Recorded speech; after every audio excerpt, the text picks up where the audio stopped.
Let's take a closer look at the Monoplata shoulder lock submission.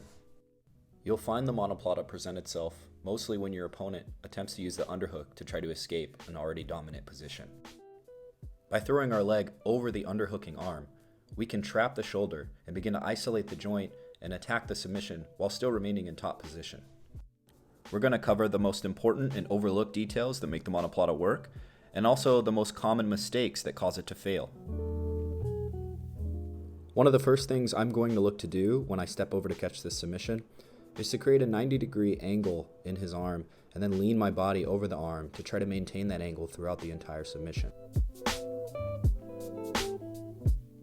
Take special note of my left hand grip on the elbow.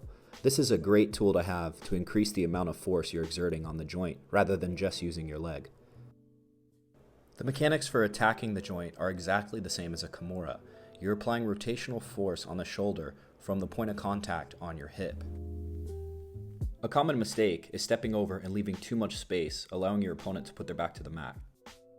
Instead, wedge your foot between their shoulders and the mat and turn your knee inward to achieve better control. Another very common mistake that's made is not using the top leg effectively to keep your opponent's posture down on the mat. If your opponent can sit up, they can alleviate pressure in the submission. Step over and start to hip out for the submission and use your knee to push his shoulders down. This will greatly increase the amount of pressure on the shoulder and make the tap much easier. The same problem will arise on the other side if you remain seated on your opponent while trying to apply the submission, leaving their shoulder with a ton of space between them and the mat. In order to fix this problem, try walking your hips off of their body and slowly off to the side, bringing their shoulders closer and closer to the ground. Sometimes it proves too difficult to create the 90-degree bend in the arm, and the arm simply remains straight. If this happens, just use your hand to force the 90-degree bend and post on your elbow instead. You can finish the submission just as before.